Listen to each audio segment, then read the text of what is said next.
शनिदेव। प्रिय दर्शकों, मैं राजेश जोशी आपका ज्योतिष जागृति केवल सत्य कार्यक्रम में आज फिर से स्वागत करता हूं। प्रिय दर्शकों, जैसा कि आप जानते हैं, हमारी श्रृंखला चल पड़ी है लग्नेश को लेकर के और पंचमेश को लेकर के कि इन दोनों ग्रहों की युति हमें कैसा फल देती है। और मेरी हमेशा से कोशिश ये रहती है कि आपको विस्तृत रूप से जानकारी देता हुआ बता पाऊँ कि अलग अलग भावों में ये कैसा रिजल्ट्स देती हैं। कल तक हमने बात की थी वृषभ लगन की कुंडली की। प्रिय दर्शकों, आज इसी श्रृंखला को आगे कंटिन्यू करता हूँ। बात करते हैं मिथुन लगन की कुंडली। मिथुन यानी जैमिनी लगन। जैमिनी लगन ये इसलिए बना क्योंकि पहले ही भाव में 3 नंबर लिखा है। 3 नंबर मिथुन राशि होती है जिसके स्वामी ग्रह स्वयं बुध देवता बनते हैं। प्रिय दर्शकों, बुध देव ने शुक्राचार्य दानव गुरु को क्या दिया? बुध देवता ने शुक्राचार्य को पंचम भाव का स्वामी बनाया। अब आप सब भली भांति जान चुके हैं, पंचम भाव हमारी संतान का, हमारे पेट का, लव रोमांस का, अनसर्टेन गेन्स का, माइंड, मेमोरी और विल पावर का। अनसर्टेन गेन्स के साथ साथ जो जुए सट्टे लॉटरी में अनसर्टेनिटी आती है, उसमें गेन्स जातक गेन करता है, वो पंचम भाव से देखा जाता है। प्रिय दर्शकों, शुक्राचार्य को साथ में दिया 12वां घर।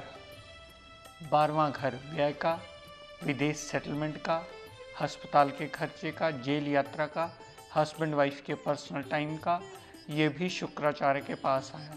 लेकिन प्रिय दर्शकों, शुक्राचार्य की मूल त्रिकोण राशि कुंडली के मूल त्रिकोण भाव में आ गई। इसलिए इस लगन कुंडली में शुक्राचार्य जो हमारे दानव गुरु हैं वो एक योग कारक ग्रह बन गए, क्योंकि त्रिकोण की राशि का त्रिकोण में आना, मूल त्रिकोण राशि का कुंडली के त्रिकोण भाव में आना सदैव बहुत ज़्यादा शुभ फलकारी माना जाता है। प्रिय दर्शकों, अगर यही युति पंचमेश और लग्नेश की युति लगन भाव में ही बनी पड़ी हो, लगन भाव में बुध देवता ओन साइन के आने से भद्र नाम का पंच महापुरुष योग बना लेंगे। भद्र नाम का पंच महापुरुष योग बुध देवता से जुड़े हुए सारे एडवांटेजेस उस जातक को अपनी डिग्री वाइज क्षमता और बलाबल के मुताबिक अवश्य देगा। बुध देवता का सारा एडवांटेज वो जातक पूरा जीवन अवश्य मिलता है उसे, वो देखता है। वो कैलकुलेटिव माइंड होता है, माइंड, मेमोरी, विल पावर से बहुत स्ट्रांग होता है। माता, गाड़ी, भूमि, वाहन, मकान का सुख मिलता है। बहन, भाभी, चाची, ताई, मौसी, इन सब से बहुत अच्छे रिलेशन बनते हैं। इन सब की रिस्पेक्ट रिगार्ड करने वाला, इनसे आशीर्वाद लेने वाला, इनसे ब्लेसिंग्स लेने वाला माना जाता है। और जातक बहुत ही कैलकुलेटिव माइंड का भी माना जाता है। दर्शकों, इसके बाद आई बात शुक्राचार्य के। शुक्राचार्य अगर लगन में बैठे होंगे, पंचम भाव के स्वामी का उठ के लगन में आना, त्रिकोण भाव का त्रिकोण भाव में आना सदैव बहुत ज़्यादा शुभ फलकारी होता है। जातक का माइंड बहुत ज़्यादा अच्छा होता है। जातक नेचर से प्यार करने वाला होता है, आर्टिस्टिक मूड का होता है जातक। जातक के लिए माइंड, मेमोरी, विल पावर बहुत अच्छे होते हैं और जातक को लव रोमांस में कामयाबी मिलती है। अनसर्टेन गेन्स होते हैं। इन दोनों ग्रहों की दृष्टि जो सप्तम भाव पर पड़ी, तो सप्तम भाव संबंधी भी जातक को पॉजिटिव रिजल्ट अवश्य मिलते हैं। प्रिय दर्शकों, अगर यही युति कुंडली के दूसरे भाव में विराजमान हो, दोनों ही कुंडली के योग कारक ग्रह अगर दूसरे भाव में विराजमान हो, शुक्र देवता और बुध देवता जो कि पंचमेश और लग्नेश अगर दूसरे भाव में विराजमान होंगे, तो दूसरे भाव संबंधी सारे एडवांटेज के रिजल्ट जातक को अवश्य देंगे। धन का आगमन कहीं ना कहीं से होता रहेगा, परिवार पूर्ण साथ देने वाला होगा और जातक ऐसी मीठी वाणी बोलेगा जो सामने वाला सुनना बहुत ज़्यादा पसंद करता है। ऐसा योग बहुत सारे सिंगर्स की कुंडलियों में देखा गया है। यहाँ से दोनों ग्रहों ने जितनी दृष्टि अष्टम भाव पर डाली, अष्टम भाव पर दृष्टि डालने से इन दोनों ग्रहों का पॉजिटिव प्रभाव अष्टम भाव पर पड़ेगा और जातक बहुत सारी बातें अपने बाहुबल से, अपनी बुद्धि बल से, अपने हार्डवर्क से, अपनी वाणी को अच्छा करके ही बहुत सारे अपने बिगड़े हुए काम निकाल अवश्य लेता है और अपनी ऑब्स्टेकल्स को दूर कर लेता है। प्रिय दर्शकों, यही शुक्र देवता और बुध देव अगर कुंडली के चौथे भाव में विराजमान हुए, चौथे भाव में प्रिय दर्शकों जहां बुध देव अपनी मूल त्रिकोण राशि में उच्च अवस्था के आते हैं, वहीं शुक्राचार्य अपनी नीच राशि में आ जाते हैं। हालांकि इसे नीच भंग योग कहा जाता है, लेकिन प्रिय दर्शकों अभी फिलहाल आप इसे अलग अलग पढ़िए। वैसे मैं नीच भंग योग आपको करा चुका हूँ, आप YouTube पर जाकर पिछले एपिसोड देख भी सकते हैं। अगर एक ग्रह उच्च का बैठा हो, साथ ही में दूसरा ग्रह नीच का बैठा हो, तो वो नीचता भंग कर देता है उस ग्रह की जो नीच है, और उसे नीच भंग योग कहा जाता है।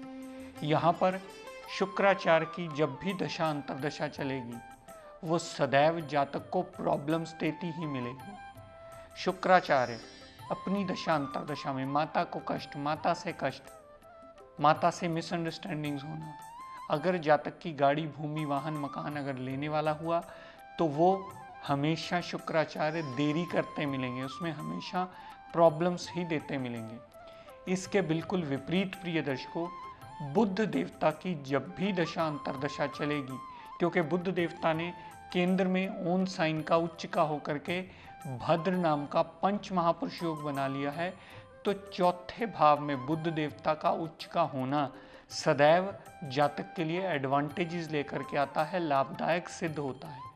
चौथे भाव में उच्च का बुध पड़ा होगा तो जातक के लिए माता से बहुत ज़्यादा अटैचमेंट होगी, जातक की माता की केयर करने वाला होगा, माता की बात सुनने और मानने वाला होगा। उस जातक का अगर मकान, गाड़ी, भूमि, वाहन लेने वाला हुआ, तो बुध की दशा अंतरदशा में डिग्री वाइज क्षमता के मुताबिक वो जातक अपनी मेहनत से हासिल अवश्य कर लेता है। ऐसा जातक बुध की दशा अंतरदशा में बहुत ज़्यादा राइजिंग करता है और सारी सुख सुविधाएं गेन करने में बुध देवता की दशा उसे बहुत ज़्यादा सहायता करती ही मिलती है। दर्शकों, अगर यही शुक्राचार्य और बुध देवता पंचम भाव में विराजमान हो, पंचम भाव में लगन लॉर्ड होकर के, त्रिकोण भाव का स्वामी होकर के बुध देवता का आना बहुत ज़्यादा लाभदायक सिद्ध होता है। और यहाँ पर शुक्राचार्य का ओन साइन का होना भी जातक को एडवांटेजेस ही देता है। जातक का माइंड बहुत ज़्यादा स्ट्रांग होता है, मेमोरी और विल पावर ज़्यादा बहुत अच्छी होती है, उस जातक का पुत्री का योग अवश्य बनता है। इसके साथ साथ हमेशा जातक एक आर्टिस्टिक नेचर का होता है, पिक्चर से जुड़ा हुआ, मूवीज से जुड़ा हुआ, पेंटिंग से जुड़ा हुआ, एडिटिंग से जुड़ा हुआ, कैमरा या ग्लैमर वर्ल्ड से जुड़ा हुआ, ऐसी परफ्यूम, कॉस्मेटिक से जुड़ा हुआ, ज्वेलरी से जुड़ी हुई, ऐसी सारी चीज़ों का शौकीन वो जातक अवश्य होता है। उसे लव रोमांस में हमेशा कामयाबी मिलती है। जातक को अनसर्टेन गेन्स होते हैं। ऐसे जातक को अक्सर कहा जाता है कि आप कभी ना कभी छोटी मोटी लॉटरी अवश्य डाला कीजिए, कभी भी अगर ग्रह आपका फेवरेबल होगा तो वो क्लिक होने का योग अवश्य बनता है। पंचम भाव का स्वामी का पंचम भाव में होना सदैव जातक के लिए एडवांटेजेस लेकर के आता है।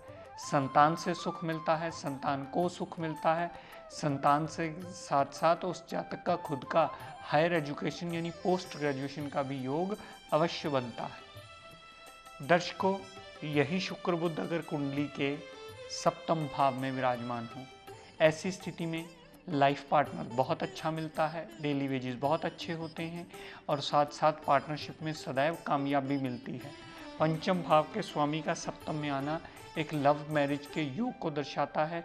वहाँ लव मैरिज की पूर्ण पॉसिबिलिटी भी होती है और जातक अपनी वाइफ की बहुत ज़्यादा केयर करने वाला भी होता है। दर्शकों, यही शुक्राचार्य और बुध देव कुंडली के नवम भाव में विराजमान हो, नवम भाव में दोनों त्रिकोणों के स्वामी तीसरे त्रिकोण में आ गए, ऐसे जातक को बहुत ज़्यादा भाग्यशाली माना जाता है, बहुत ज़्यादा बुद्धिमान माना जाता है। ऐसा जातक पिता की केयर करने वाला होता है, ऐसा जातक धर्म को मानने वाला होता है, विदेश यात्रा करने वाला होता है, विदेश धार्मिक यात्रा करने वाला होता है, हायर टू हायर रिसर्च करने वाला भी होता है। नवम भाव संबंधी उस जातक को पूर्णतः एडवांटेज के रिजल्ट, बुध देवता की दशा अंतरदशा भी अपनी क्षमता के मुताबिक और शुक्र देवता की क्षमता के मुताबिक भी उसे पूर्णतः पॉजिटिव रिजल्ट ही मिलते हैं।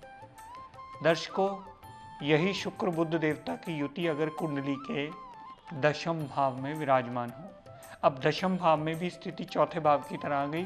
चौथे भाव में शुक्र नीच के हुए थे, दशम भाव में बुध देवता नीच के हो गए हैं और शुक्राचार्य उच्च के हो गए हैं। जहां बुध देवता अपनी दशा अंतरदशा में सदैव कामकाज का नुकसान, कामकाज में अटकलें, कामकाज में परेशानियां, कामकाज चलता चलता बंद होने की कगार पे ला देंगे, क्योंकि बुध देव अपनी नीच राशि में हैं। बिल्कुल इससे विपरीत प्रिय दर्शकों, शुक्राचार्य अपनी दशा अंतरदशा में कामकाज को नया रास्ता देंगे, कामकाज इंप्रूवमेंट में आने का योग बनता है। जातक अगर जॉब में है तो उसका तरक्की का योग बनता है, इंक्रीमेंट मिलने का योग बनता है, प्रमोशन का योग बनता है और साथ साथ में डेजिग्नेशन को बढ़ने का योग भी बनता है। शुक्राचार्य दशम भाव में उच्च के होने की वजह से पूर्णतः एडवांटेज देते मिलेंगे और बुध देवता नीच के होने की वजह से पूर्णतः डिसएडवांटेज ही देते मिलेंगे। अगर ये नीच भंग योग की कंडीशन में आया तो बुध देवता भी अपने नेगेटिव इम्पैक्ट कम कर सकते हैं, अन्यथा बुध देव भी अपनी दिक्कत परेशानियां नीचता की वजह से देते ही जातक को अपनी दशा अंतरदशा में मिलेंगे। दर्शकों, यही शुक्र देवता और बुध देवता कुंडली के अगर 11वें भाव में विराजमान हुए, 11वां भाव इच्छा पूर्ति का भाव, 11वां भाव बड़े भाई बहन का भाव, 11वां भाव हमारी छोटी मोटी हेल्थ प्रॉब्लम्स का भाव, 11वां भाव हमारे लाभ का भाव, ऐसे सारे एडवांटेजेस 11वें भाव में पड़े हुए दोनों ग्रह अपनी दशा अंतरदशा में उस जातक को अवश्य देते मिलेंगे। जातक को धन की कमी कभी नहीं आएगी, बड़े भाई बहन से पूर्ण सपोर्ट मिलेगी, धन का आगमन होता रहेगा कहीं ना कहीं से। अगर छोटी मोटी हेल्थ प्रॉब्लम हुई तो अपनी दशा अंतरदशा में, चाहे शुक्र की दशा अंतरदशा चले, चाहे बुधदेव की दशा अंतरदशा चले, वो निकल अवश्य जाती है और जातक बहुत ज़्यादा कामयाबी हासिल करता है और जातक की हर इच्छा पूर्ण करने में दोनों ग्रहों की दशा अंतरदशा 11वें भाव में पड़ी हुई सहायता अवश्य करती मिलती है। तो मेरे कहने का तात्पर्य प्रिय दर्शकों सिर्फ इतना कि युति देख करके ये डिफाइन करने से पहले कि वो कितने प्रतिशत अच्छा रिजल्ट आपको देने वाला है, इसके साथ साथ अपना डिग्री वाइज बलाबल अवश्य चेक कर लीजिए। जितना ग्रहों में डिग्री वाइज क्षमता और बलाबल होगी उतने प्रतिशत रिजल्ट उस जातक को उस ग्रह की दशा अंतरदशा में अवश्य मिलेंगे। और मैं पहले से भी बताता आया हूँ प्रिय दर्शकों, योग कारक ग्रह कुंडली का तब तक योग कारक रहता है जब तक वो अच्छी जगह प्लेस्ड ना हो जाए और अच्छा डिग्री वाइज बलाबल लेकर के ना बैठा हो। अगर इन दोनों में से एक भी चीज़ में कमी आ जाए, योग कारक ग्रह कहीं गलत जगह बैठ जाए या उसमें डिग्री वाइज बलाबल में कमी आ जाए, तो अपनी दशा अंतरदशा में वो अच्छे फल देने में सक्षम नहीं होता। तो प्रिय दर्शकों, आज अपनी वाणी को यहीं विराम देता हुआ हम सब के लिए मंगल कामना करता हुआ शनिदेव से ये प्रार्थना करता हूँ कि हे शनिदेव हम सब पर अपनी कृपा दृष्टि दया दृष्टि सदैव बनाए रखें। जय शनिदेव। मैं एस्ट्रोलॉजर विनय कुमार झा। मैं जोशी एस्ट्रो ज्ञान गंगा ग्रुप का मेंबर हूँ और मैं पिछले कई सालों से इस इंस्टीट्यूट से जुड़ा हुआ हूँ। मैंने पिछले तकरीबन 7 सालों से गुरुजी से शिक्षा ली, उसको आगे बढ़ाया और मैंने बहुत सारी बुक्स पढ़ी अपनी नॉलेज को बढ़ाने के लिए, पर बुक्स से मेरे को कुछ नहीं मिला। जो मुझे मेरे गुरुजी ने सिखाया वो मेरे बहुत काम आया। पर्सनल मेरी ज़िंदगी बहुत ग्रोथ कर गई और मैं लोगों की सेवा भी कर रहा हूँ। और मैं आप लोगों से अनुरोध करता हूँ कि आप लोग भी इस प्रोग्राम को निरंतर देखते हुए अपने ज्ञान को बढ़ाएं, कम से कम आप अपनी ज़िंदगी को अच्छी बना सकें।